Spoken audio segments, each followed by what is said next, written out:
My name is Renata Calloway. Everyone at the harbor calls me Nia, and I am 33 years old. 3 weeks ago, I sat in the dark inside my grandfather's old Marina office, engine oil still under my fingernails from a job I'd finished that afternoon, and I watched 3 sets of headlights swing off the coastal road and turn slowly into the gravel lot below. I knew every one of those cars by sound before I ever saw a plate. My father's diesel truck is idling roughly the way it has for 15 years because he refuses to fix the injectors properly. My mother's little sedan, always 5 miles under the speed limit even on an empty road. And behind them, low and expensive and completely wrong for a place like this, my brother Preston's leased SUV, the one he could not actually afford, easing into a parking spot like he already owned everything it was parked in front of.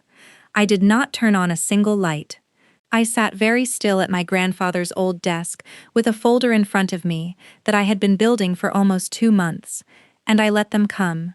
Because I already knew exactly why they were there, and I already knew they believed the building was empty, and I already knew that everything they were about to do on that gravel lot in the dark would be the last mistake my family ever got to make quietly. Before I tell you what happened next, if stories like this pull something out of you, something that says, finally, someone stood up, take a second to like this video and subscribe. And drop a comment telling me where you're watching from and what time it is right now where you are. I read every single one. Now let me take you back 19 years, to the summer I turned 14, standing on the same dock those headlights just rolled up to, learning exactly what my place in this family was going to be. Blackwater Cove is a small harbor town on the Gulf side, the kind of place where everyone knows whose boat needs new caulking before the owner does. My grandfather, Walton Calloway, built Calloway Marina out of a single wooden dock and a bait shack in 1971. And by the time I was born, it had grown into the largest working marina on that stretch of coast.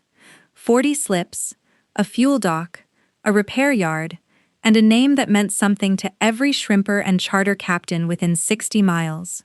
My father, Russell, took over daily operations when Walton's knees finally gave out, and my mother, Denise, kept the books in the back office with a coffee mug that never seemed to empty.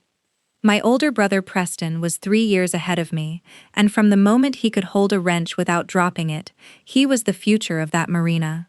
Everybody said it. My father said it at Sunday dinners, my mother said it to the ladies at church, and my grandfather, God rest him, said it too, back before he understood what kind of future Preston actually was. Preston got the summer internships with the naval architects 2 towns over. Preston got his name stenciled on the office door the year he turned 22, Junior Operations Manager, gold letters, even though half the men on that dock had forgotten more about boat repair than Preston had ever learned. Preston got the benefit of every doubt, every excuse, every second chance. I got to the dock at 6 in the morning. I want to be fair here because I loved that work, honestly. There is something in me that has always needed to fix things with my own 2 hands, and my grandfather was the one who taught me, not because anyone assigned him to, but because he noticed I was the one who showed up. I learned to read a hull for stress fractures before I learned algebra.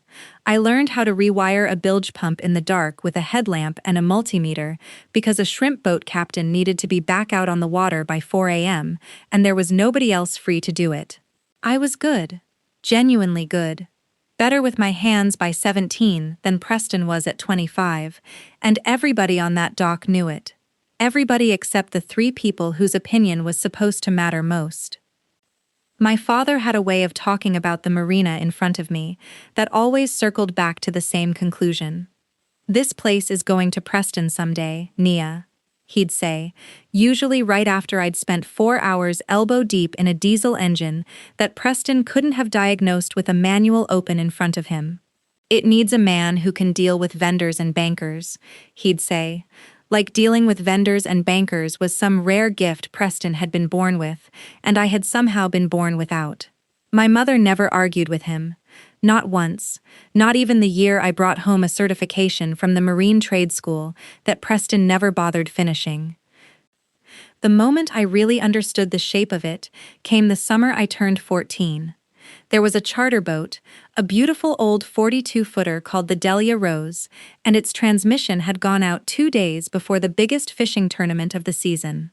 My grandfather was down with the flu, my father was at a vendor meeting, and it was me and one of the yard hands, a patient old man named Curtis, who pulled that transmission apart on the dock in 90-degree heat and rebuilt it before sunrise.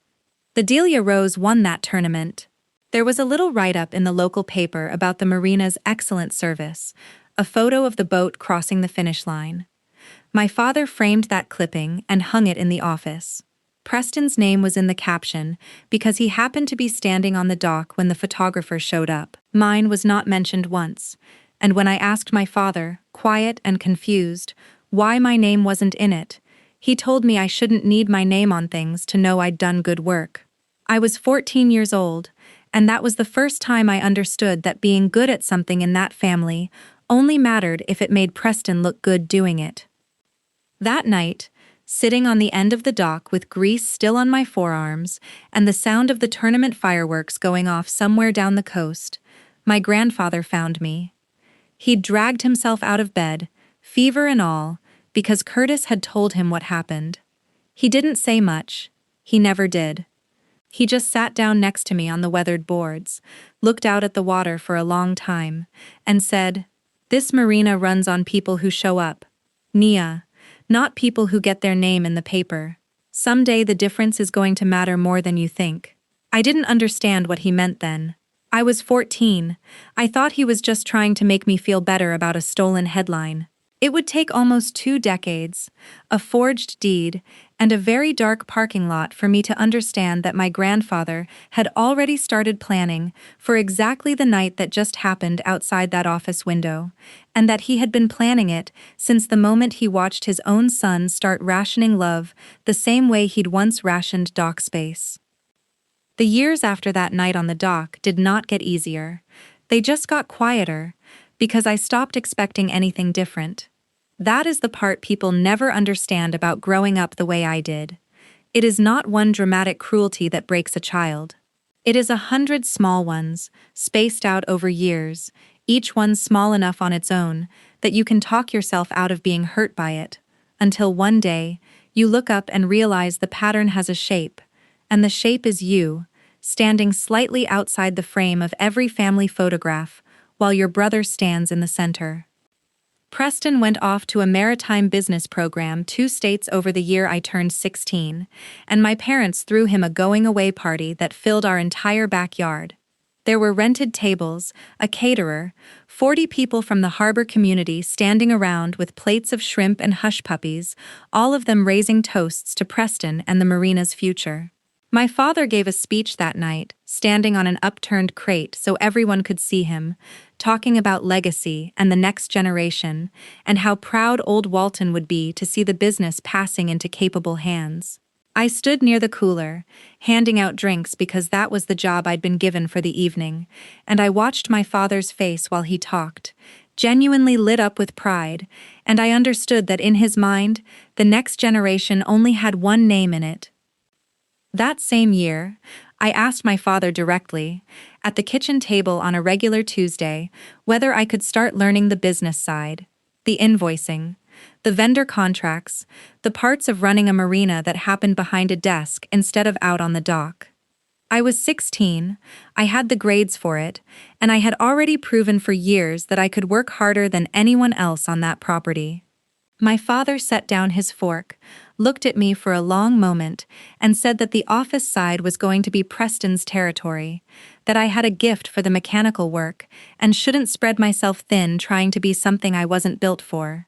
I remember the exact phrase he used, because I have turned it over in my head more times than I can count since. He said, "Everybody's got their lane, Nia, and yours is the dock."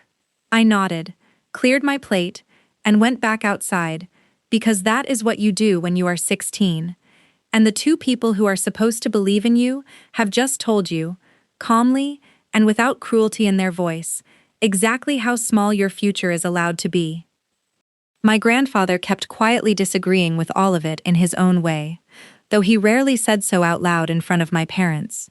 He started finding reasons to bring me along to his meetings with the bank, sitting me in the corner of the room while he negotiated a loan for a new fuel dock, telling the loan officer afterwards, in front of me, that his granddaughter had a head for numbers sharper than half the men he'd hired in 30 years. He gave me a set of keys to the main office the year I turned 18, a small thing, a brass ring with 3 keys on it, and told me it was so I could get in early if a boat needed emergency work before the yard opened. My father raised an eyebrow at that, but didn't say anything, because it was still framed as being about the dock, about the mechanical work, never about actual ownership or authority. I kept those keys on my own ring for years after I left, long after I told myself they didn't mean anything to me anymore. The clearest proof of where I stood came the year Preston finished his program and came home for good. There was a ceremony, if you could call it that, a small gathering in the main office where my father formally handed Preston a set of business cards with the title of Operations Director printed under his name, and announced to the 6 or 7 employees gathered there that Preston would be taking on more responsibility for the Marina's future direction. I was 20 years old at the time, already the person every captain on that dock asked for by name when something needed fixing right the first time, already the one training 2 new hires because nobody else had the patience for it. And I stood in the back of that room in my work coveralls, while my brother, still smelling faintly of his own cologne instead of diesel, accepted congratulations for a title he had not yet done a single day's work to earn.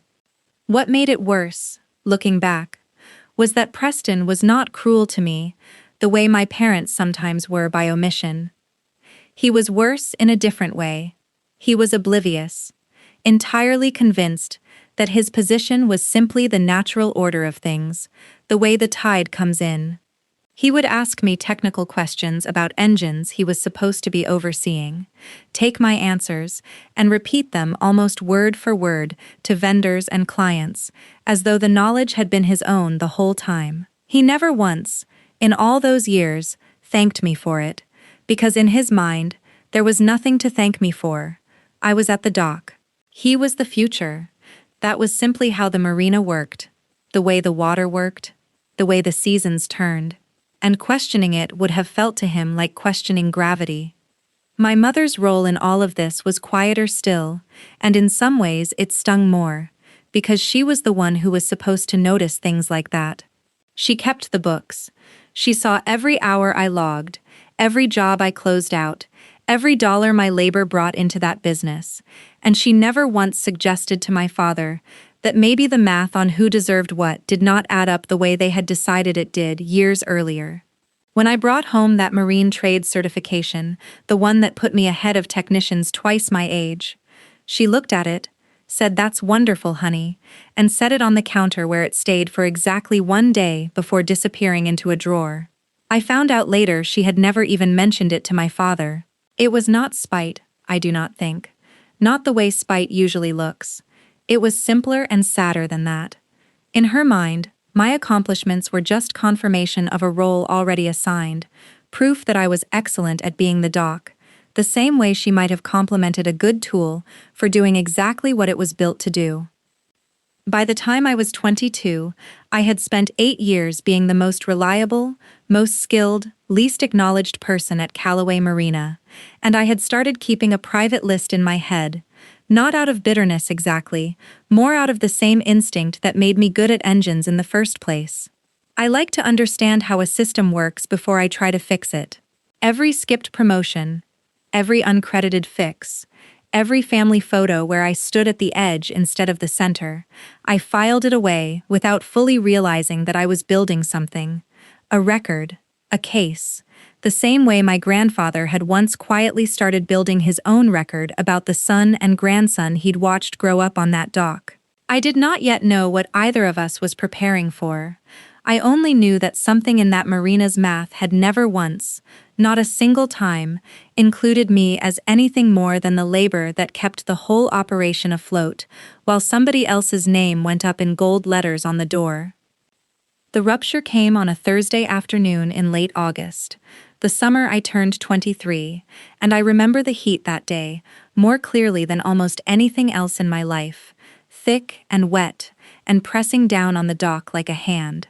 I had just finished a full engine rebuild on a 60-foot charter boat, a job that had taken me 11 straight hours over 2 days, working through a headache and a burn on my forearm from a hot manifold I hadn't quite cleared in time. The boat's owner, a longtime client named Hal Pruitt, was so pleased he came into the office himself to shake somebody's hand and say thank you, and my father happened to be standing right there at the front desk when Hal walked in. Hal asked, plainly enough, who had done the work, because he wanted to know who to request next time. My father, without so much as a beat of hesitation, said Preston had overseen the whole job personally, and that the Marina took great pride in having him lead the technical side now.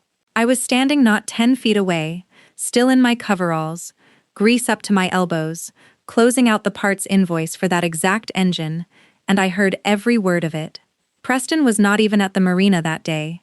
He had left at noon for a dentist appointment and never came back. I stood there with the invoice in my hand, waiting for my father to correct himself, to glance over and say, "Actually, Hal, it was Nia. She's the one who kept your boat running," and the correction never came. He just kept talking, easy and warm, handing my work over to my brother like a gift he had every right to give away. I did not say anything in front of Hal. I finished the paperwork, walked out to my truck, and sat in the driver's seat with the engine off for almost 20 minutes before I could make my hands stop shaking enough to drive. That night at dinner, I finally asked my father directly, in front of my mother, why he had told Hal that Preston did the work. My father looked genuinely confused by the question, as if I had asked him something in a foreign language. He said it wasn't a big deal, that clients like hearing Preston's name, because Preston was the face of the Marina's future, and that I shouldn't take it so personally, since everybody who mattered already knew I did good work. Everybody who mattered. That phrase sat in my chest like a swallowed stone. I asked him plainly whether there was ever going to be a future at that Marina with my name on anything. A title, a stake, ownership, anything at all. My father set his fork down the way he always did when a conversation was about to become one he didn't want to have, and he said the words that ended everything between us for years to come. He said, "Nia, be realistic. This place isn't really something a daughter inherits. It's Preston's to run someday, it always has been, and you've got real skill, nobody's denying that. But skill isn't the same thing as being the one who's supposed to carry this family's name forward." My mother sat there and said nothing, stirring her iced tea, looking anywhere but at me. I asked him, my voice steadier than I expected it to be, whether he understood what he had just said out loud.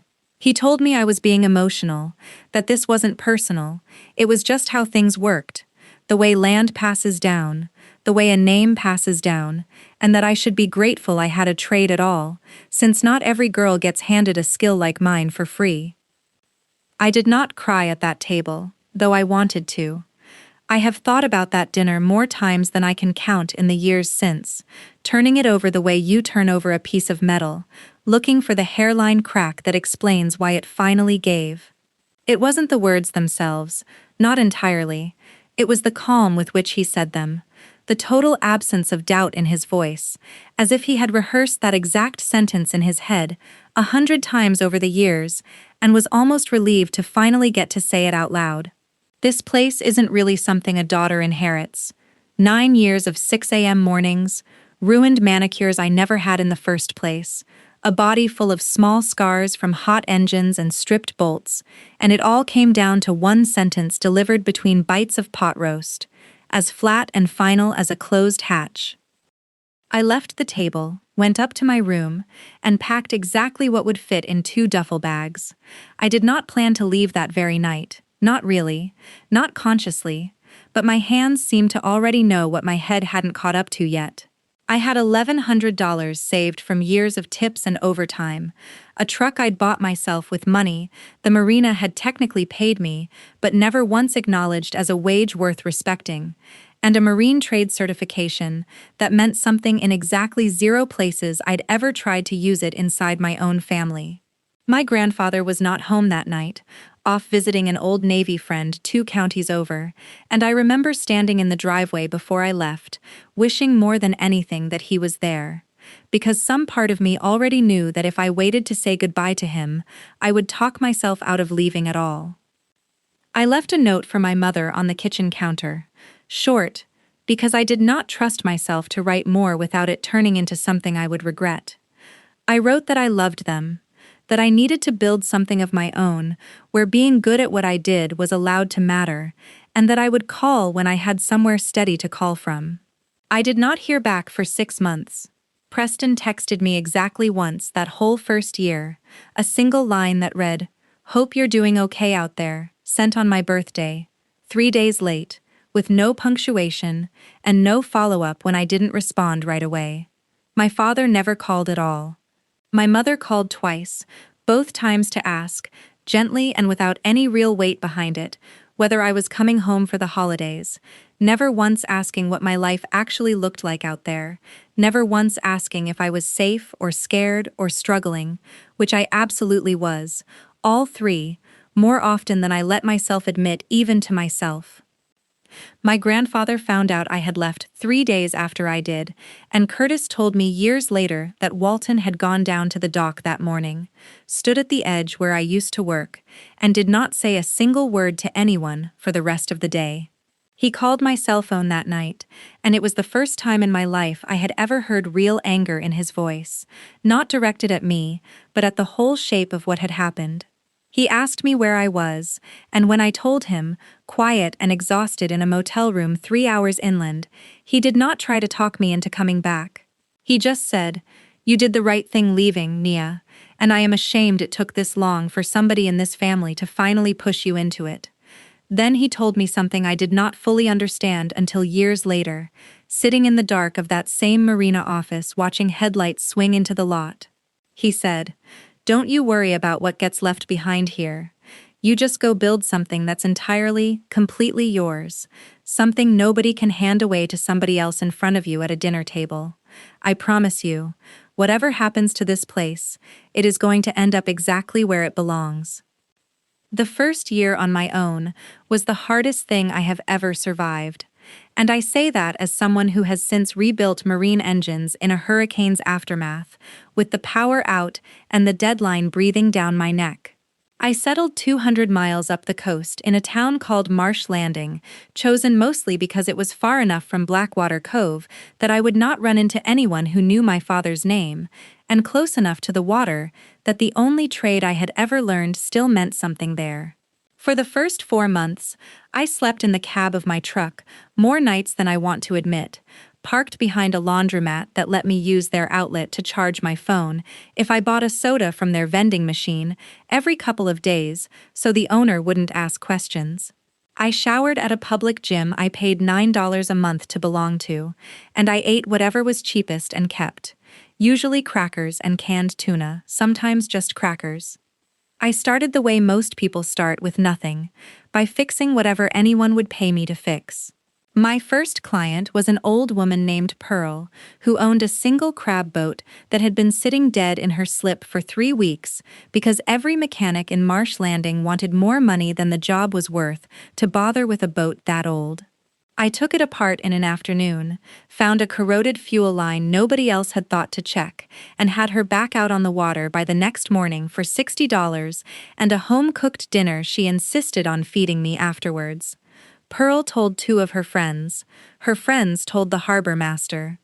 Within 3 months, I had more small repair jobs than I could keep up with alone, working out of the bed of my truck with a toolbox I'd bought piece by piece at pawn shops, because a Marina, a real shop with a roof and a lift, was still years away from something I could afford. I want to be honest about what that year did to me, because it is easy in hindsight to make it sound like a tidy montage, hard work paying off, struggle turning into success. It was not tidy. There were nights I sat in that truck cab, with the rain coming down so hard I couldn't hear my own thoughts, doing the math on whether I had enough left for gas and food both, and coming up short on one or the other more times than I could count. There was a stretch in the second winter where I got sick, a bad flu that turned into something in my chest, and I worked through it anyway, because there was no version of my life at that point that included a day off, since a day off meant a day without income, and a day without income meant falling further behind on the shop space I was saving toward. I did not call my parents during that stretch, not once, even though there were nights the loneliness sat on my chest heavier than the illness did. Some stubborn, wounded part of me had decided that calling home to say I was struggling would be handing them exactly the proof they needed, that I had made a mistake leaving, and I would rather have been sick and silent than sick and validating my father's version of the story. By the second year, I had enough saved and enough reputation built that I signed a lease on a small piece of waterfront property with a single covered slip and a lift that barely worked half the time. I named it Callaway Marine Repair, and I want you to understand what that decision cost me emotionally, because keeping that name was not sentimentality, it was defiance. I was not going to let two people at a dinner table decide what that family name was allowed to mean out in the world. If my father got to hand the future of one Marina to my brother over pot roast, then I was going to build my own future under the same name and make it mean something entirely different, something earned instead of assigned. The business grew the way honest work grows when you refuse to cut corners, slowly at first, and then all at once. By year 4, I had hired my first employee, a quiet, steady man named Desmond who had worked 20 years on shrimp boats before his knees gave out on him the way my grandfather's had, and who told me on his first day that he had never once worked for a boss who actually got under the hull herself, instead of standing on the dock giving directions. By year 6, I had 3 employees and a real shop, walls, a proper lift, an office with a working air conditioner, something that felt, for the first time in my adult life, like it belonged entirely to me and to nobody else's approval. By year 8, Callaway Marine Repair had a waiting list. I turned down work, I raised my rates, and people paid them anyway, because word travels fast on a coastline, and the word on me was simple and consistent. She does it right the first time, and she never once oversells you on a repair you don't need. Throughout all of it, my family's silence held steady, almost eerie in its consistency, as though nothing in my life registered as real to them unless it happened under their own roof. My mother called on my birthday most years, a short, pleasant conversation that never once asked a single specific question about my work, my business, my life. Preston reached out exactly twice more in those 8 years, both times when he needed something, once to ask if I knew a supplier for a part he couldn't source locally, and once, almost unbelievably, to ask if I'd consider coming back to help train a new hire at Callaway Marina, because, in his words, nobody else really understood the old systems the way I used to. I told him, as gently as I could manage, that I had my own shop to run, and he did not ask a single question about what that shop was, or how it was doing. My father never called at all in those 8 years, not once, not for a birthday, not for a holiday, not even the year I found out through a cousin that he had been briefly hospitalized with a heart scare and had recovered before I'd even learned it happened. Only my grandfather stayed threaded through those years the way he always had, quiet and steady, sending a card every few months with no note beyond a few lines and sometimes a folded bill tucked inside that he knew I would never ask for, but that he sent anyway. He drove the 200 miles up to see the shop the year I signed the lease, walked every inch of it with his cane, ran his weathered hand along the new lift, and told me, with more pride in his voice than I had ever heard him use about anything Preston had ever done, that I had built in a few short years exactly what it had taken him 30 to build the first time around, and that I had done it without a single dollar of anybody else's help. He asked me once, almost offhand, sitting on an overturned crate outside my shop with a cup of coffee going cold in his hand, whether I still thought about Callaway Marina back home. I told him honestly that I tried not to. He nodded slowly, looked out at the water the way he always did before he said something that mattered, and told me that I shouldn't spend too much energy trying not to think about it, because someday, whether I wanted it to or not, that Marina and I were going to have some unfinished business between us, and he intended to make sure that when the day came, I would be standing on solid ground when it did. My grandfather passed away in March, 2 years before that night in the dark office, and I found out from Curtis, not from my parents. That fact alone tells you almost everything you need to know about where I stood in that family by then. Curtis called me on a Tuesday morning while I had my hands buried in a transmission housing, and I remember setting the wrench down slowly and carefully, the way you set something down when you already know, before he even finishes the sentence, that the next few minutes are going to reorganize your whole life. Walton had gone peacefully in his sleep at 81, Curtis told me, and the funeral was set for that Saturday. Nobody from my immediate family had thought to call and tell me themselves.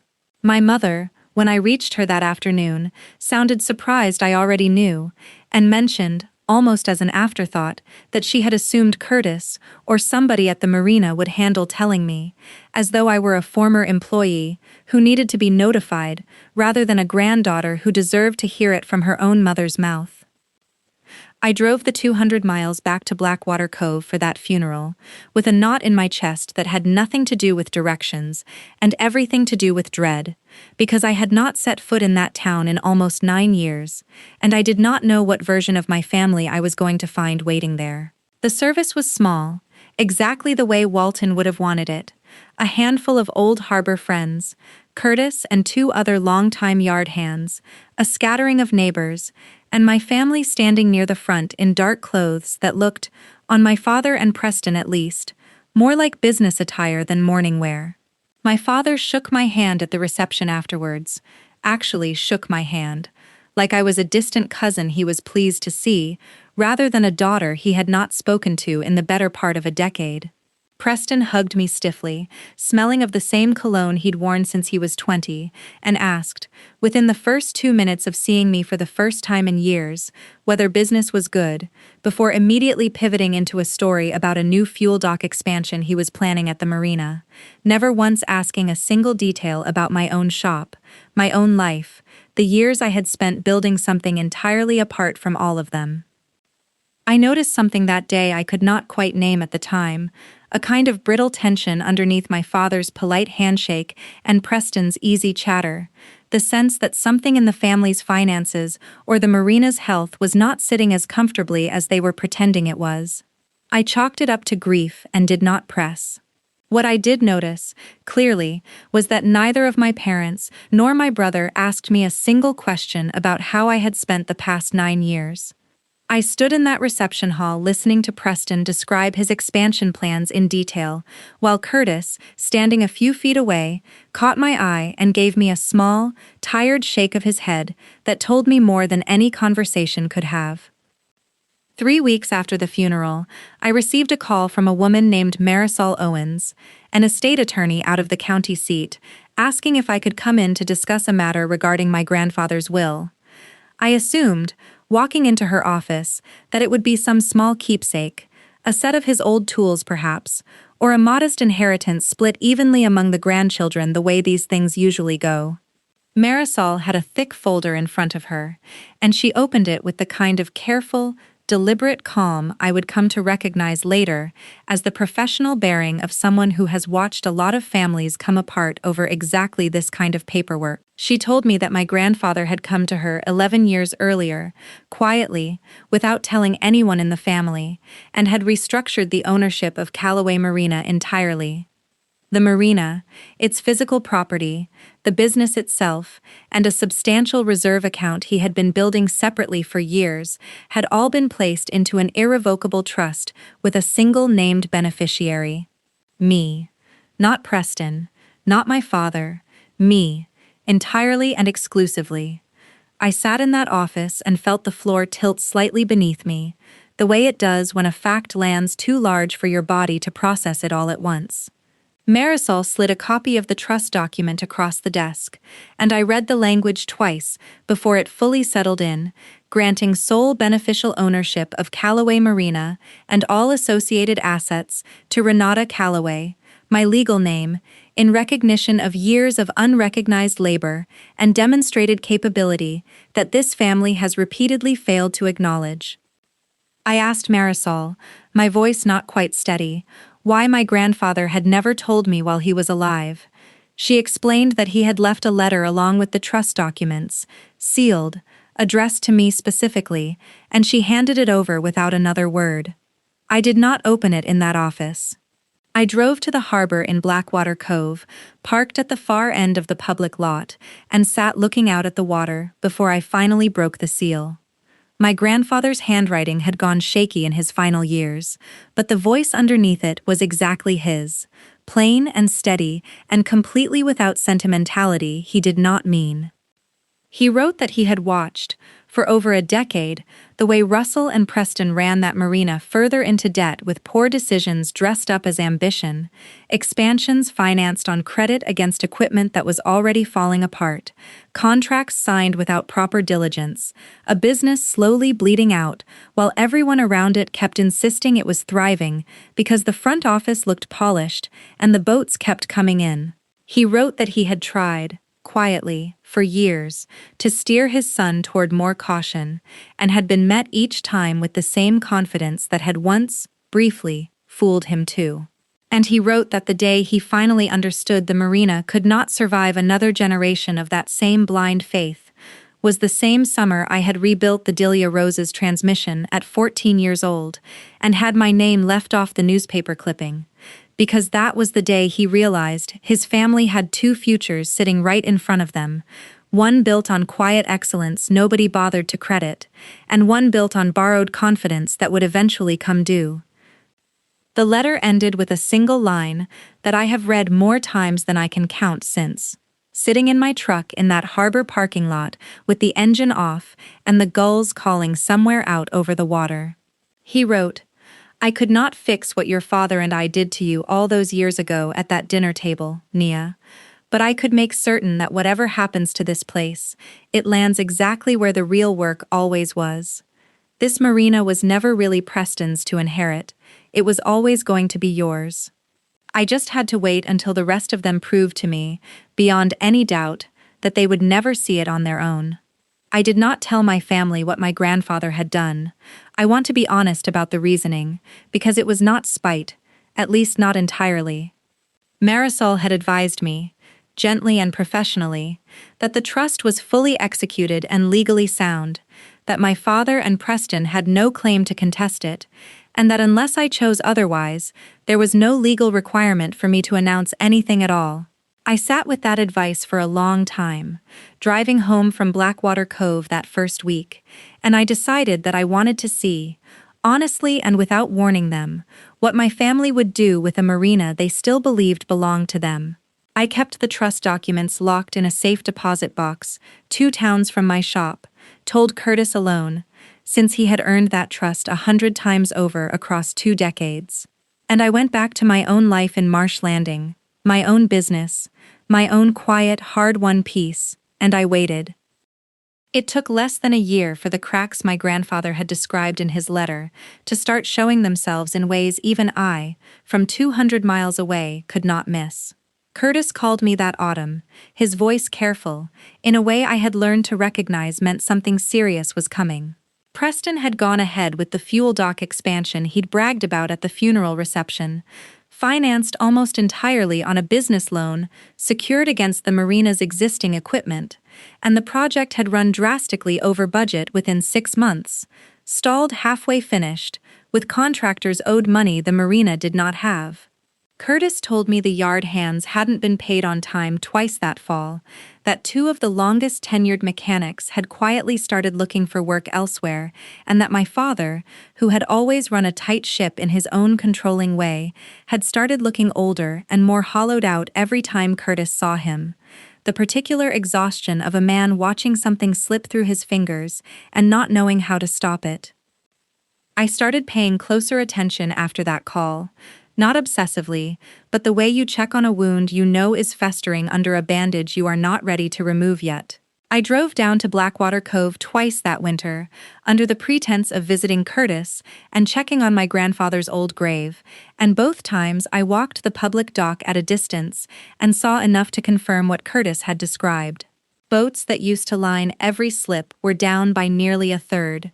The unfinished fuel dock sat half-framed and rusting at the edges, a visible wound on the waterfront that every captain in the harbor could see from their own decks.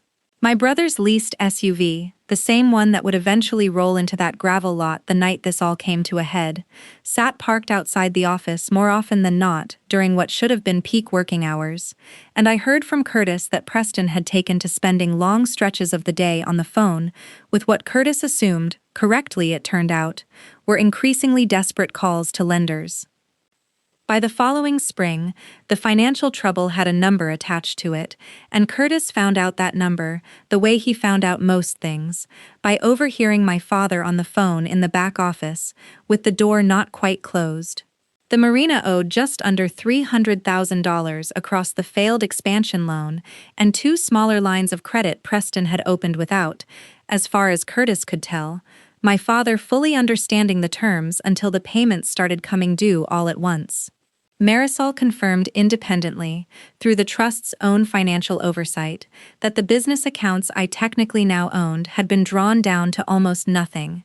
The equipment used as collateral was at real risk of seizure, and that whoever was actually running daily operations at Callaway Marina, my father in name, Preston in increasingly desperate practice, was steering the entire property toward a foreclosure that would take the whole business down with it. It was around this time that the calls started coming to me directly, the first contact from my family in nearly a decade that was not initiated by a funeral. My mother called first, in early summer, her voice warm in a register I had not heard directed at me since I was a child, telling me she had been thinking about me so much lately, that family was everything when times got hard, and wondering, almost as an afterthought tucked into 3 minutes of pleasantries, whether I still had connections to any marine equipment suppliers who might extend favorable credit terms to a business like ours. I told her, carefully, that I did not have that kind of relationship to offer, and I listened to the warmth in her voice cool by exactly 1 degree before she changed the subject to asking whether I was seeing anyone. Preston texted 2 weeks after that call, the message casual and friendly on its surface, asking how the shop was doing, whether I'd want to grab coffee sometime, since it had been way too long, and then, in the very next message, without a single beat of transition, asking whether I still had my grandfather's old set of keys to the main office, since some paperwork from the estate had apparently gone missing and he wanted to check the old filing cabinets himself. I did not answer that question. I told him I was slammed with work and would reach out when things slowed down, which was a lie, because things had never once slowed down at my shop, and I had absolutely no intention of reaching out. The message that told me everything, the one that finally confirmed what I had suspected since Curtis's first phone call, came from my father directly, the first communication of any kind from him since that funeral handshake. It was short, almost businesslike in its phrasing, asking whether I would be willing to meet to discuss, quote-unquote, some matters involving the family estate that he believed I should be aware of. I read that message 4 times in my kitchen, standing with a cup of coffee going cold in my hand, and I understood with total clarity that my father, a man who had told me a decade earlier that a marina was not something a daughter inherits, had somehow gotten wind, likely through a lawyer of his own, or a careless slip from Marisol's office, that the very daughter he'd written out of that future now legally owned every square foot of what he was so desperately trying to save. And I understood something else, too, colder and more certain, that a man who had spent his whole life believing the world simply rearranged itself around his son's convenience was not going to accept that news quietly, not when the alternative, $300,000 in debt and a name on a door that belonged legally to somebody else entirely, was staring him down with nowhere left to hide from it. I did not answer my father's text that night. I sat with it for 3 days instead, and on the 4th day I called Marisol, because I had learned from watching my grandfather my whole life that the smartest thing you can do when someone desperate starts circling something valuable is to get your own footing solid before you ever let them see you standing on it. Marisol listened to everything. The texts, the calls, my mother's sudden warmth, Preston asking about old keys and missing paperwork, and she told me plainly that in her years handling estate disputes, this exact pattern showed up more often than people wanted to believe. Families discovering too late that a piece of property no longer belonged to the person they assumed, and deciding the fastest way through that problem was not honesty, but a signature that was never really theirs to use. She told me about a specific vulnerability in how county records offices process property and business transfer paperwork. The same weakness I would later learn shows up in inheritance disputes all over the country, which is that the clerks recording these documents at the counter are not equipped or required to verify that a signature is genuine. If someone walked in with a quitclaim-style transfer or a business assignment document bearing my name, forged well enough to pass a glance, the county would simply stamp it and file it, no questions asked, and from that moment forward, there would be a public record suggesting ownership had changed hands, regardless of whether I had signed a single thing. Marisol recommended I enroll immediately in the county's fraud alert notification system, a free service tied to both the Marina's real estate parcel and its business registration, which would flag me the instant any new document was recorded against either one. I signed up for it that same afternoon from her office, and for the first time since my grandfather's funeral, I felt like I was not simply waiting for something bad to happen. I was standing ready for it. The second call I made that week was to Curtis, and I asked him, as gently as I could, to keep his ear to the ground without putting himself in any position that could cost him his job or his safety. Curtis, loyal in the exact quiet way he had always been, told me 2 days later that he'd overheard my father on the phone with a man Curtis didn't recognize, someone who did not sound like a banker or a lawyer, and the word notary came up more than once, in a tone that made Curtis distinctly uneasy. He also mentioned, almost in passing, that Preston had been asking around the yard about whether anyone still had samples of my old handwriting from years back, invoices I used to sign, work orders, anything with my signature on it, framed as an offhand question about organizing old estate paperwork. I sat with that piece of information for a long time after Curtis hung up, because it told me, without a single doubt left in my mind, exactly what my family was preparing to do. I want to explain why I did not simply call my father and confront him at that point, because I know it is the instinct most people would have had, and it was mine too for about a day. What stopped me was something Marisol said plainly during our second meeting, that confronting a family member with suspicion before they act only teaches them to be more careful. It does not stop the underlying desperation driving them, it just drives it further underground where I would lose the ability to see it coming. If they were truly planning to forge documents transferring ownership away from me, the only way to end that threat permanently, legally and completely, was to let the crime become real enough to prosecute, rather than warn them into a smarter version of the same plan. It was one of the hardest decisions I have made in my adult life, choosing to stay quiet, to keep answering my father's texts, with vague, non-committal replies about being busy, to let my mother's calls trail off into small talk without ever once revealing what I already knew, all while a slow, cold certainty built in my chest that whatever was coming, I needed to be standing exactly where they least expected me when it finally arrived. The alert came through on a Tuesday morning in late summer, an email notification from the county recorder's office landing in my inbox while I had my hands in a bilge pump on a client's boat, and I remember wiping the grease off my fingers twice before I trusted myself to open it on my phone without smearing the screen. A document had been recorded against the Callaway Marina parcel and business registration that morning, a business transfer assignment, grantor Renata Callaway, grantee Preston Callaway, filed and stamped by the county with a notary's seal attached, dated that very day.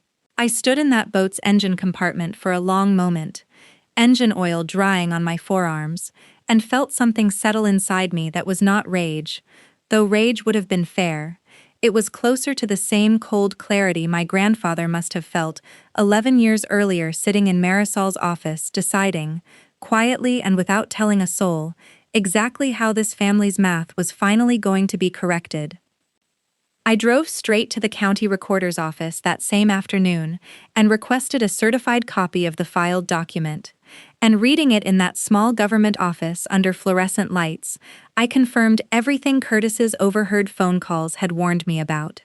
The signature at the bottom was close enough to fool a stranger glancing at it, close enough that whoever had practiced it had clearly studied one of my old invoices the way a forger studies a photograph. But it was not mine. The slant was wrong. The loop on the final letter of my name curled a direction my hand has never once curled it in 33 years of signing anything. I photographed every page, noted the notary's name and stamp number, and drove directly to the police station in the next county over, where a patient, unhurried detective named Raymond Isaacs listened to the entire story from the dinner table 9 years earlier, all the way through to the document sitting in front of him, and told me, plainly, that what I was describing was forgery and filing a fraudulent instrument, both serious felonies, but that the strongest possible case would come not from arresting them over paperwork alone, it would come from letting them believe the theft had worked completely, letting them walk onto that property believing it was already theirs, so that whatever happened next would be a crime witnessed in full, rather than a crime merely filed on paper. I thought about the gala. Every August, the harbor community threw a small anniversary celebration for the Marina's founding, the one event every captain and vendor and old family friend in that town still attended out of respect for what my grandfather had built.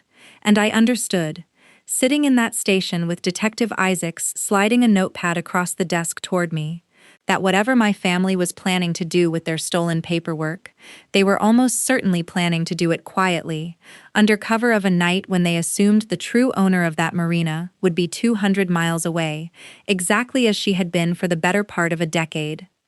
Detective Isaacs and I worked out the plan over the following 2 weeks, and Marisol handled the legal groundwork alongside him, filing a notice on my behalf that would void the forged transfer the moment the case was confirmed, while making certain nothing I did in the meantime could be construed as entrapment.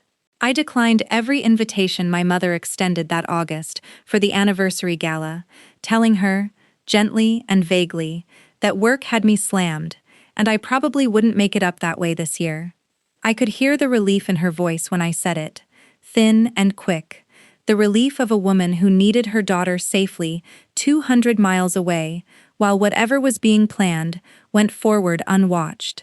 What none of them knew was that I had already driven down 3 days early, parked my truck at Curtis's place a mile inland, and walked the last stretch to the Marina office after dark on the night of the gala itself, letting myself in with the same brass keys my grandfather had pressed into my hand when I was 18 years old, keys I had never once stopped carrying, no matter how far away I moved. I sat in that dark office with the folder Marisol had prepared, the certified forged document, the fraud alert confirmation, copies of Curtis's written statement about the overheard calls, and I waited, the same way I had learned to wait on that dock as a girl, for an engine to finally turn over. Detective Isaacs and 2 uniformed officers were positioned in the repair bay next door, out of sight of the front windows, and a reporter from the regional paper who had been covering a series on exactly this kind of family property fraud sat quietly in the loft above the office with her camera ready, because I wanted this witnessed in full, the way my family had never once witnessed a single thing I had built with my own 2 hands. When the headlights finally swept across the gravel lot, my father's rough diesel idle, my mother's careful sedan, and Preston's leased SUV easing in like he already owned the ground beneath its tires, I did not move, I did not breathe loud, I simply watched them climb out and walk toward the door of a building that had not, for even a single day of their planning, actually belonged to any of them. Preston reached the door first, and I heard him laughing quietly to my mother about how dead the place looked, how easy this was going to be. And then I heard the particular scrape of a key that was not the real key, trying to force a lock it did not fit, before my father's voice, low and tired, told him just to use the copy the notary's contact had made off the old filing. The door swung open, and Preston stepped across that threshold with a folded paper visibly clutched in one hand. The forged transfer he clearly intended to wave around as proof if anyone challenged him, and he was already talking loud and easy about how the Marina was finally, properly his, when I reached over and turned on the desk lamp.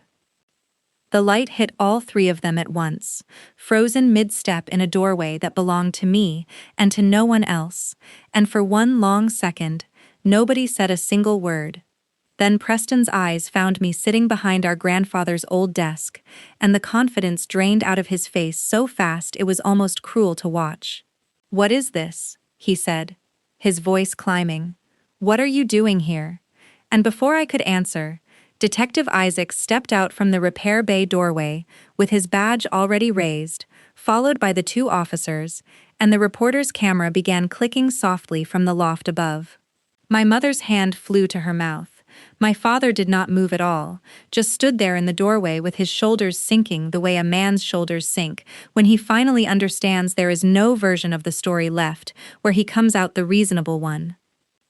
I stood up slowly from behind that desk, the folder in my hand, and I looked at my father across the small office where he had once told me, over pot roast, that this place wasn't really something a daughter inherits. I told him, my voice steadier than I had any right to expect it to be, that the Marina had never once been Preston's to sign away, that our grandfather had placed the entire trust in my name, 11 years earlier, precisely because he had watched this exact kind of decision building in this family for decades, and that the document currently folded in my brother's shaking hand was a forgery Detective Isaacs had already confirmed against a genuine sample of my signature. Preston tried to argue, his voice cracking somewhere between fury and disbelief, insisting it was all legal, that he had the paperwork right there, and Detective Isaacs simply informed him, calm and unhurried, that he was under arrest for forgery and filing a fraudulent instrument, and that the notary who had stamped that document would be receiving a visit of his own before the week was out. My mother began crying, the same kind of crying I remembered from childhood dinners when things got uncomfortable, and she needed the room to soften around her, but this time nobody softened, because the officers were already reading Preston his rights while he stood in the doorway of a building he had believed, for 2 solid weeks of planning, was quietly his. My father did not say a single word during any of it. He simply sat down on the old wooden bench beside the office door, the same bench where I used to lace up my work boots at 6 in the morning as a girl, and put his face in his hands.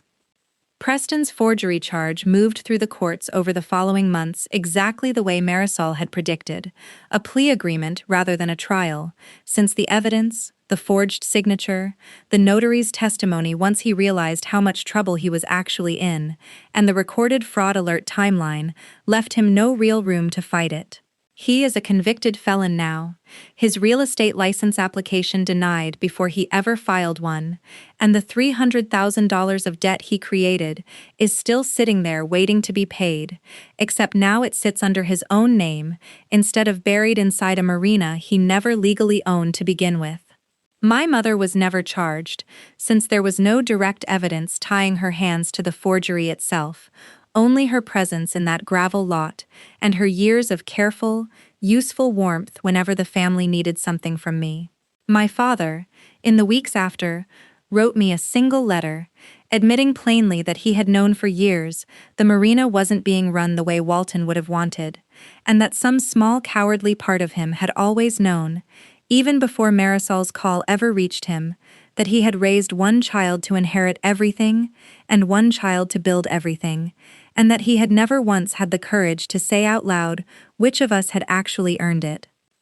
I run Callaway Marina myself now, alongside my own shop, splitting my time between the two properties 200 miles apart, and I kept every single one of the original yard hands on staff, Curtis included, giving him the title my father never once considered giving me.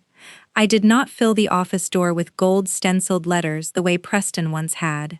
I simply had the sign at the entrance repainted with my grandfather's original hand-painted lettering from 1971, the same lettering that had been painted over years ago in the name of looking modern, because some things are worth restoring exactly the way the person who actually built them intended. If you have ever been the one who did all the real work while somebody else's name went up on the door, I want you to know that the truth does not need you to shout it. It just needs you to keep every receipt, keep every key, and wait for the moment it can finally stand in the light on its own. Share this with somebody who needs to hear it. Drop a comment telling me if you have ever had a Preston in your own family, and subscribe, because there is always another story waiting where the quiet ones finally get to speak last.